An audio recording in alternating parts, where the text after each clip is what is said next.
நீங்கள் பார்த்துக் கொண்டிருப்பது உங்கள் விஜய். என் குருநாதர் வள்ளல் வாரியார் சுவாமி அவர்கள் ஒரு முறை கோயம்புத்தூரில் ஒரு பெரிய தன்னவந்தருடைய வீட்டில் பூஜை பண்ணிட்டு இருந்தார். மதிய சாப்பாடெல்லாம் முடிச்சு பூஜையெல்லாம் முடிச்சு அந்த தனவந்தர் வந்து சொன்னார், சுவாமி எனக்கு ஒரே ஒரு பையன், எனக்கு 25 கோடி, அப்போவே 25 கோடி சொத்து வச்சுருந்தார். 25 கோடிக்கும் ஒரே வாரிசு என் பையனை இப்போ வர சொல்கிறேன், நீங்கள் கொஞ்சம் ஆசீர்வாதம் பண்ணி அனுப்புங்க என் பையனை. சரிப்பா வர சொல். கொஞ்சம் நேரம் கழிச்சு ஒரு 6 அடி உயரத்தில் நல்ல செக்கச்சுவேர்னு ஒரு பையன் வந்தான். பார்த்தாலே தெரியுது 25 கோடிக்கு அவன் தான் வாரிசு.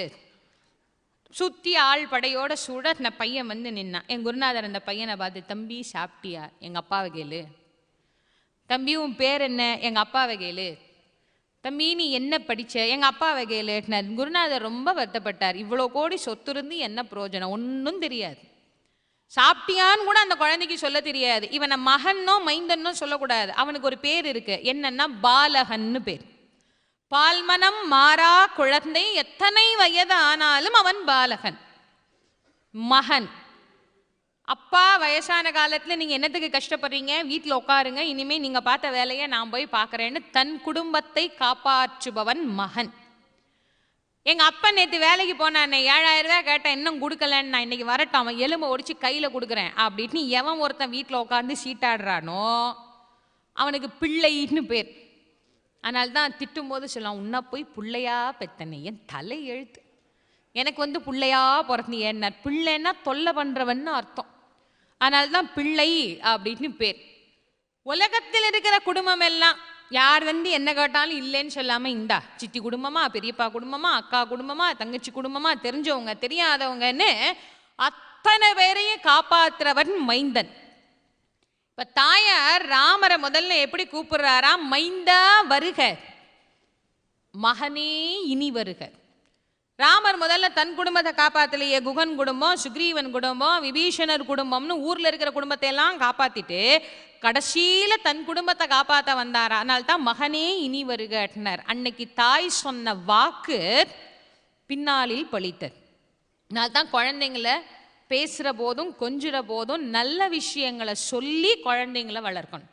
நாம் சில குழந்தைங்களை பார்க்க போகுது, இன்னடி உனக்கு ஆம்பளை பிள்ளை பிறந்திருக்கா? ஆமாம், கவலைப்படாத, கடைசி காலத்தில் இது கட்ட வண்டி இழுத்தாவது உன்னையை காப்பாற்றும். அது கடைசியில் கட்ட வண்டி தான் இழுக்கும். சில பேர் குழந்தைய பார்த்துட்டு, என்னக்கா உனக்கு ஆம்பளை பிள்ளை பிறந்திருக்கா? ஆமாம், கவலைப்படாதடி, இவன் கலெக்டராகி உன்னை காப்பாற்றுவான்னு. அது கடைசியில் கலெக்டர் ஆகிடும். நம்ம இப்படி ஒரு தடவை சொன்னமா நடந்துருமா அப்படின்னு நீங்கள் நினைக்கலாம். எதை எண்ணுகிறோமோ அந்த எண்ணமே நமக்கு செயலாக மாறுகிறது. அதனால தான் வள்ளுவர் ரொம்ப அழகாக சொன்னார், எண்ணி துணிக கருமம், துணிந்த பின் எண்ணுவோம் என்பது இழுக்குன்னார். ஒரு விஷயத்தை முடிவு பண்ணோம்னா அதை ஆழமாக தீர்க்கமாக நம்ம மனசில் விதைச்சு திரும்ப திரும்ப திரும்ப திரும்ப அதையே செய்து கொண்டு நினைத்து கொண்டே இருந்தோம்னா எதை நீ நினைக்கிறாயோ அதுவாகவே நீ மாறுகிறாய். அந்த மாற்றத்தை நமக்கு தருவது இளமை பருவம். அந்த இளமை பருவத்தில் ராமரை ரொம்ப நல்லா தாய் வளர்த்தாலாம். என்னதான் வீட்டில் குழந்தைங்க வளர்ந்தாலும் ஒரு குறிப்பிட்ட வயசுக்கு மேலே குழந்தைங்க வீட்டில் வளரக்கூடாது, ஆசான் கிட்ட தான் வளரணும். ஏன்னா அதுக்கப்புறம் குழந்தை வீட்டில் இருந்தால் இந்த சைஸு வளரும், இல்லை இந்த சைஸில் வளரும். ஆனால் இந்த உள்ள மூளைன்னு ஒன்று இருக்குது பாருங்கள், அது வளரவே வளராது. ஏன்னா அம்மா வந்து ஒரு தடவை ஊட்டுவார், இவ எப்படி ஊட்டினாலோ தெரியலை, என் பேர பிள்ளைக்கு நான் ஊட்டுறேன்னு பாட்டி ஒரு தடவை ஊட்டுவார். அப்புறம் தாத்தா வந்து இந்த 2 பொம்பளைங்களுக்கும் ஊட்டவே தெரியாது, நான் ஊட்டுறேன்னு அவர் ஒரு தரம் ஊட்டுவார். அப்பா வந்து, ராஜா அப்பா இப்போ தான் வந்திருக்கேன் சாப்பிடுன்னு 12 மணிக்கு எழுப்பி அவர் ஒரு தரம் ஊட்டுவார். இத்தனை தரம் ஊட்டினா அது எங்கேருந்து வளர்றது? இப்படியே தான் வளர்ந்துக்கிட்டு போகும். அதனால தான் கொண்டு போய் குருகுல வாசம்னு விட்டுடுவாங்க. ராமருக்கு எவ்வளோ அழகாக கம்பர் சொல்கிறாராம், உரையோடு ஒல் வேலாய் உபநயன வித்து மறை ஓது வித்து இவரை வளர்த்ததும் வசிஷ்டர் காண்னர். அவர் சாதாரணமாக வளரலையா, குருகுலத்தில் போய் ரொம்ப அற்புதமாக வளர்கிறாராம். எம்பெருமான் ராமச்சந்திரமூர்த்தி குருகுலத்திலே போய் சேர்ந்து அவர் மிக உயர்ந்த வித்தைகளை எல்லாம் கற்ற அரண்மனையில் வாழ்கின்ற போது அவருக்கு வயது 12. அந்த 12 வயதிலே விஸ்வாமித்திர முனிவர் வந்து அவரை அழைத்து கொண்டு போகின்றார். ராவண வதம் என்கின்ற ஒரு மிக பெரிய கட்டிடத்திற்கு அஸ்திவாரமாக ஒன்றை அமைக்க வேண்டுமே என்று எண்ணிக்கொண்டிருந்த விஸ்வாமித்திரருக்கு தாடகை வதம்தான் ஒரு மிகப்பெரிய அஸ்திவாரமாக அமைந்தது.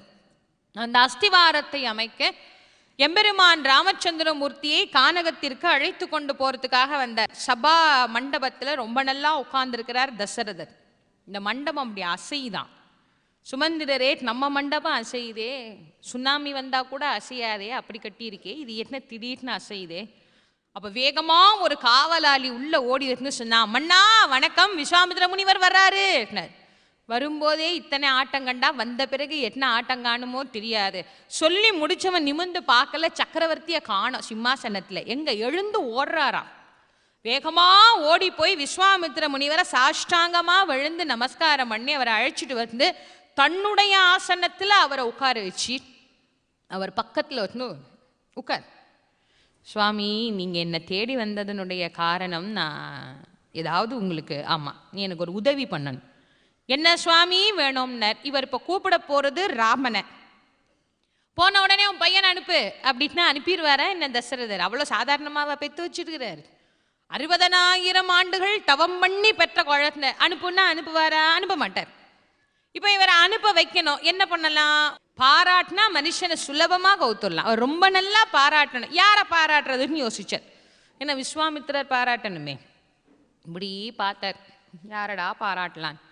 வசிஷ்டர் உட்கார்ந்து இருக்கிறார். இவருக்கு ஆகாதுங்கிறது வேற விஷயம். வேலை ஆகணும்னா ஆகாதவர்களை கூட ஆக வைத்துக் கொள்ள வேண்டும் என்பது தர்மம். அதனால இவர் இப்படி பார்த்தார். அப்பா தசரதா, வசிஷ்டரை குருநாதராக பெற்ற உனக்கு ஏதாவது குறை இருக்க முடியுமான்னார். இதை விட பெரிய பாராட்டு விஸ்வாமித்திரர் வாயிலிருந்து வசிஷ்டருக்கு வருமானா சத்தியமா வரார். அவருக்கு ஒரே சந்தோஷம் வசிஷ்டருக்காக. விஸ்வாமித்திரர் பாராட்டுறாரு. இப்படி பார்த்தார். இப்ப தசரதனை பாராட்டணும். தசரதா, நீ என்ன சாதாரண ஆளா? நீ கொடுத்த கொடை என்றா இன்னைக்கு தேவேந்திரன் உட்கார்ந்து ஆட்சி பண்றது? தேவேந்திரன் சும்மாவா உட்கார்ந்து ஆட்சி பண்றான்னு நினைக்கிற? இல்ல, சம்பரனை குலத்தோடு தொலைத்து நீ கொண்டளித்த அரசன்றோ புரந்திரன் என்று ஆள்கின்ற அரசு. தேவேந்திரனுக்கே ஆட்சி கொடுத்தது நீ. நீ எவ்வளோ பெரிய மாவீரன்னர். அவருக்கு ரொம்ப சந்தோஷம். பார்த்தார். நீங்கள் பார்த்துக் கொண்டிருப்பது உங்கள் விஜய்.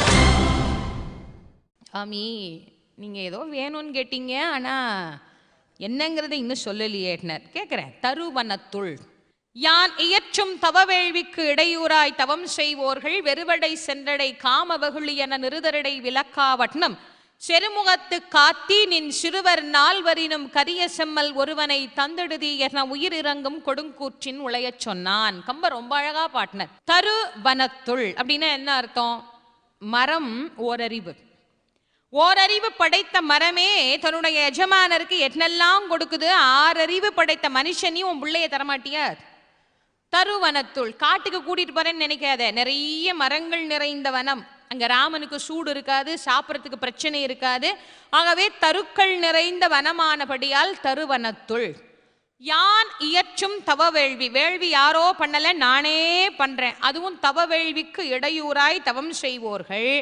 அவங்கள என்னாலே அழிச்சிட முடியும். ஏதோ என்னால முடியாம நான் வந்து கேட்கிறேன்னு நீ நினைச்சுக்கிட்டீங்கன்னா அது உந்தப்பு. அப்புறம் ஏன் வந்தன்னு நீ கேட்பீல்ல, அதுக்கு பதில் சொல்லணும்ல. நான் போய் யாகசாலையில உட்கார்ந்துட்டேன்னா கோபம், ஆசை, பகை, இது 3 வரக்கூடாது. இது விஸ்வாமித்திரருக்கு வாய்வழி பாடம் அல்ல, அனுபவ பாடம். ஏன்னா திரிசங்குவின் பொருட்டு எழுந்த கோபத்தினாலும் மேனகையின் பொருட்டு எழுந்த ஆசையினாலும் பல காலம் சேர்த்த தவத்தை இழந்தவர் இல்லையா? அதனால அவர் ரொம்ப பொறுமையா நிதானமா சொன்னார், இது 3 வரக்கூடாது. அதனாலதான் வேள்விச்சாலையில் அமர்ந்த உடனே என்னால் சென்று அவர்களை எதிர்க்க முடியாது. ஆகவே ஒருவனை தந்திடுதி. ரொம்ப சின்ன வேலை போல. ஏதோ 2 குட்டி 3 பிசாசுங்க வந்து ஏதோ தொல்லை பண்ணுமாம் போல இருக்கு. சேனாதிபதி ஒரு போர் வீரனை பிடிச்சி அனுப்பு. அவனால் ஆகாது. அப்போ சேனாதிபதியை அனுப்பி வைக்கிற சுவாமி, அவராலே ஆகாது. எங்க தளபதி, அவராலேயும் ஆகாது. இப்ப நானே வந்துடுறேன், உன்னாலேயும் ஆகாது. உன்னை விட உயர்ந்தவன் ஒருவன் இருக்கிறான், அனுப்புனர். தசரதருக்கு கொஞ்சம், என்னை விட உயர்ந்தவர் யாரும் இல்லை, இவர் எங்க பரம்பரை அமைச்சர், இவர்கிட்ட கேளுங்க. ஸ்வர்க்க மத்திய பாதல 3 லோகத்திலே எங்களை சக்கரவர்த்தியை வெல்ல ஆள் கிடையாது. விஸ்வாமித்திரர் சொன்னார், தசரதா நான் சொல்றேன் கேளு. அதல விதல சுதல ரஜாதல தராதல மகாதல பாதல பூலோக புவர்லோக சுவர்லோக ஜனலோக சத்தியலோக மகாலோக 14 லோகத்திலேயும் உன்னை வெல்ல ஆள் கிடையாது. ஆனா இதே அயோத்தியில இருக்கிறான், அனுப்பு. இதே அயோத்தியிலே, ஆமா, அதுவும் இந்த அரண்மனையிலே இருக்கிறான், அனுப்புனர். இந்த அரண்மனையில் என்னை விட பல மடங்கு உயர்ந்தது. இப்பதான் எனக்கு ஞாபகம் வருது, எங்க குருநாதர் வசிஷ்டர், கூட்டிட்டு போங்க. ஆமா, இது ஒரு தாடி, நான் ஒரு தாடி, 2 தாடியும் போய் தாடகை கிட்ட வாதாடி நிக்கிறதுக்கா? எப்பா சண்டை போறதுக்கு ஆள் கேட்டா சமாதானத்துக்கு இப்படி கழவனா அனுப்புறிய? இவரையும் விட உயர்ந்தவர் இருக்கிறார், அனுப்புனர். சுவாமி ஒருத்தம் போய் குதிரை கொம்பு பொடிடப்பா இருந்தா ஒரு டஷம் குடுறான்னு கேட்டானா. குதிரைக்கு எங்காவது கொம்பு இருக்குமா? இல்லாததை கேட்குறீங்களே. என் குருநாதரை விட உயர்ந்தவர் எந்த லோகத்திலையும் கிடையாது. அப்ப நீங்களே சொல்லுங்க, ஒருவனை தந்திடுதீர்னல்ல, அவன் யாரு? நின் புதல்வர். அங்க இங்க தேறியே உன் பக்கத்திலே வச்சிருக்க பார், நின் புதல்வர். 4வரினும் 4 பேர் இருக்காங்களா, அதுல கரிய செம்மல்னர். ராமனை கருப்புன்னு சொல்லலாம், தப்பில்லை. ஆனா செம்மல்னு ஏன் சொன்னார் அப்படின்னா, ராமனும் கருப்பு பரதனும் கருப்பு. இவர் தப்பா பரதனை பிடிச்சா அனுப்பிச்சிடக்கூடாது. செம்மல்னா உயர்ந்தவன் அர்த்தம், தலைமகன் அர்த்தம். கருப்பு நிறத்துல தலைமகனா ஒருத்தர் இருக்கான் பார், அந்த ராமனை அனுப்புனர். இந்த ராமன்கிற வார்த்தை இவர் காதுல எப்படி நுழைஞ்சிச்சா, புண்ணிலே வேல் நுழைந்தது போல நுழைந்ததா அவருடைய காதுக்குள்ள. மூர்ச்சித்து கீழே விழுந்துட்டார். மறுபடியும் அவர் மயக்கத்தை தெளித்து எழுப்பி, சுவாமி ராமன் சின்ன குழந்தை, அவனுக்கு ஒண்ணுமே தெரியாது, சண்டை போட கூட தெரியாது, வில்ல பிடிக்க கூட தெரியாது, 12 வயசு தான் ஆகுது, அனுப்பு. இல்ல சுவாமி ராமனுக்கு ஆற்றல் போகுது, அனுப்பு. விஸ்வாமித்திரர் இவ்வளோ நேரம் பொறுமையா இருந்ததே ரொம்ப பெரிய கஷ்டம். அதனால பொறுமைக்கும் ஒரு எல்லை உண்டு. அவர் பார்த்தார், இப்ப நீ அனுப்புறியா இல்லையான்னு சூரியன் போய் மறைஞ்சுட்டார். சபையே கிடுகிடுத்து போனது. முதல்ல பாராட்டி ஒருத்தரை உட்கார வச்சிருக்கிறாரு, அவர் வாயை மூடிட்டே உட்கார்ந்துருக்கிறார் வசிஷ்டர்.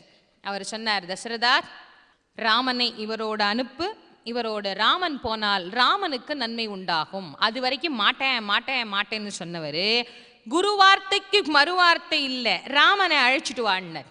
ராமன் வந்தா கூடவே லக்ஷ்மணரும் வருவாருங்கிறது விதி. 2 பேரும் சேர்ந்து வந்தாங்க. அப்பா, இவர் நம் குலத்தையே வாழ வைக்கின்ற குரு, வணங்கிக்கொள். சாஷ்டாங்கமா விழுந்து கும்பிட்டாராம். அவருக்கு கோபமெல்லாம் தணிந்து தன் மகன் கையை எடுத்து அவர் கையில் வச்சு, சுவாமி என் உடலில் இருக்கிற உயிரையே உங்ககிட்ட ஒப்படைக்கிறேன், இதில் மீண்டும் இந்த உயிரை கொண்டு வந்து சேர்க்க வேண்டியது உங்கள் பொறுப்புனர். கோபம் தணிந்த விஸ்வாமித்திரர் சொன்னார், கவலைப்படாத, நான் ஒத்தையா கூட்டிட்டு போயிட்டு 2டையா கூட்டிட்டு வருவேன். சில பேர் வெளிநாட்டுக்கு போகும்போது சிங்கிளா போவாங்க, உங்களுக்கே புரிஞ்சு போச்சு, அப்புறம் நாயே சொல்லணும். அவர் போகும்போது ஒத்தையா கூட்டிட்டு போறேன், வரும்போது 2டையா அழைச்சிட்டு வரேன்னு சீதா கல்யாணத்தை மறைமுகமாக சொல்லி எம்பெருமானை அங்கிருந்து அழைத்து கொண்டு போனார். அப்போ சீதையை திருமணம் செய்து வைக்கிற போது அவருக்கு வயது 12. சீதையும் ராமரும் அயோத்தியிலே ஒரு 12 ஆண்டுகள் சுகமே வாழ்ந்தனர். காலையில எழுந்திருப்பார், தாய் தந்தையரை வணங்குவார், தான தர்மம் பண்ணுவார், வேதாந்தத்தை சொல்லி தருவார். இப்படி 12 வருஷம் ஓடிச்சு. 12 24வது வயதிலே முடிசூட்டு விழாவுக்கு ஏற்பாடு செய்யப்பட்டது. ஒரு உதவாக்கரை வந்து அரசியலிலே நுழைந்தாள் கூனி, வந்தது ஆனி. 14 ஆண்டு வனவாசம் போனார். அதன் பிறகு ராவணனை சம்ஹாரம் பண்ணிட்டு வந்து ராமர் பட்டாபிஷேகம் பண்ணிக்கிட்டார். அதோட சொற்பொழிவாளர்கள் கதை முடிஞ்சு போச்சுன்னு தட்சிணையை வாங்கிக்கிட்டு போயிடுவாங்க. ஆனா அதுக்கப்புறம் ராமர் சீத்தையோடு அரசு புரிகிறார். குசலவன் பிறந்தார்கள். வந்த வேலை முடிஞ்சது. சீத்தம்மா நிலத்துல மறைஞ்சுட்டார். அந்த வேலை முடிஞ்சிருச்சுன்னா நாமளும் கிளம்பிடணும். சீதை போனதுக்கு அப்புறமா ராமர் நினைச்சா யாரையாவது கல்யாணம் பண்ணி சுகமா வாழ்ந்திருக்கலாம். இல்ல, ஒழுக்கமா என்ன பண்ணாராம், தர்ப்பப்பாயில படுத்து உப்பில்லாத கஞ்சி குடித்த மாதரை மனத்தாலும் தீண்டாத 10,000 ஆண்டுகள் வாழ்ந்தார். பிரம்மச்சாரியா வாழ்ந்தார்.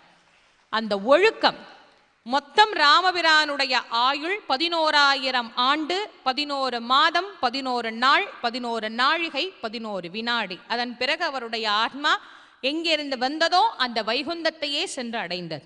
ராமபிரான் இந்த பூமிக்கு வந்ததன் நோக்கம் மனிதனாக வாழ வேண்டும் என்ற மனு தர்மத்தை சொல்லி எல்லா உயிர்களையும் அன்போடு நேசிக்க வேண்டும் என்கின்ற ஒரு உத்தம தத்துவத்தை சொல்ல வந்தவர் எம்பெருமான்.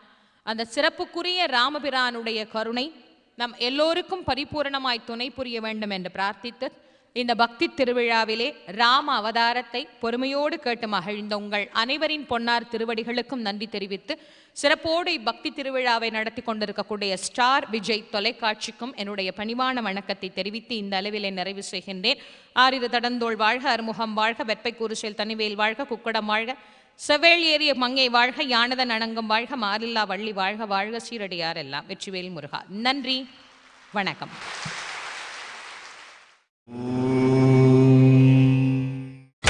நீங்கள் பார்த்துக் கொண்டிருப்பது உங்கள் விஜய். வந்தே முகுந்தம் அரவிந்ததலாயதாக்ஷம் வந்தே முகுந்தம் அரவிந்ததலாயதாக்ஷம் कुन्देन्दुशङ्खदशनं शिशुगोपवेशं कुन्देन्दुशङ्खदशनं शिशुगोपवेशम्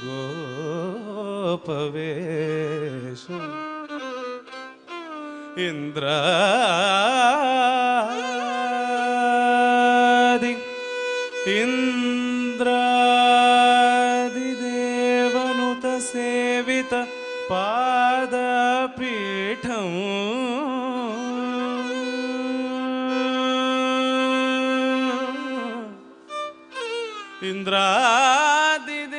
इंद्रादिदेवनुत सेवित पादपीठम्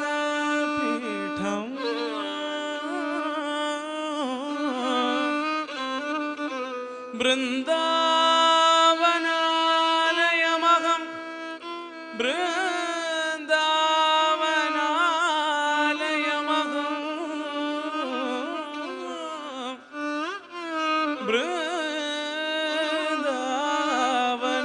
बृन्दावनालयमहं वसुदेवसूनुः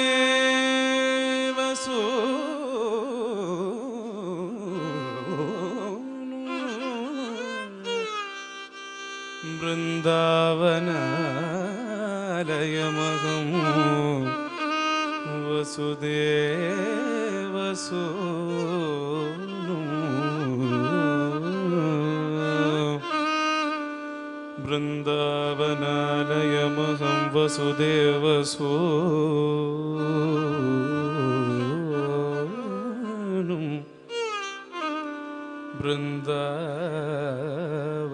बृन्दावनालयमहं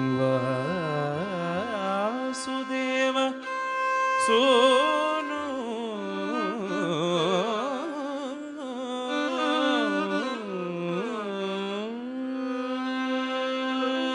जानकी रमण दशरथनन्दन सर्वदेशवदन हरे राम जानकी रमण दशरथनन्दन सर्वदेशवदन हरे राम जानकी रमण दशरथनन्दन सर्वदेशवदन हरे राम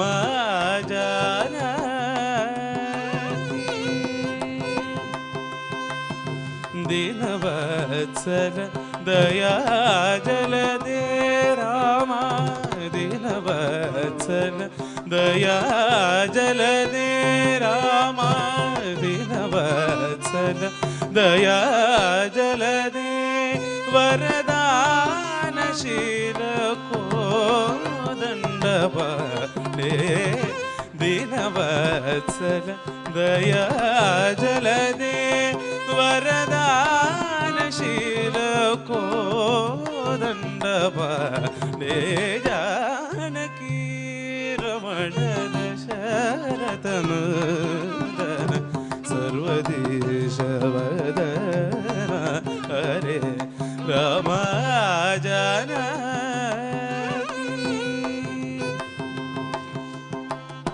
ಕೌಶಿಕ ಮಗ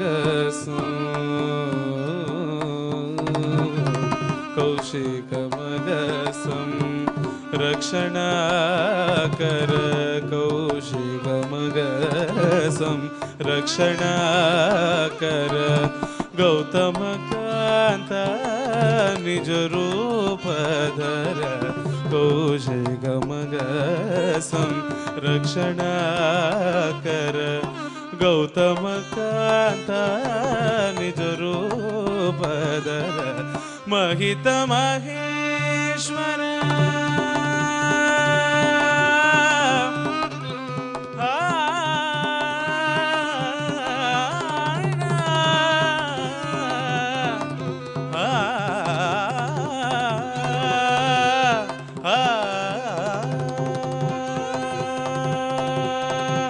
ಮಹಿತ ಮಹೇಶ್ವರ ಚಾಪದಳ ನಗರ ಮಹಿತ ಮಹೇಶ್ವರ ಚಾಪದಳ ನಗರ ಮಹಿತ ಮಹೇಶ್ವರ ಚಾಪದಳ ನಗರ ಮೈಥಿಲ ತನಯ ಕರಮಾಲ ವರ ಮೈಥಿಲ ತನಯ ಕರಮಾಲ ವರ ಮೈಥಿಲ ತನಯ ಕರಮಾಲ ವರ ಜಾನಕಿ ರಮಣ ದಶರಥನದನ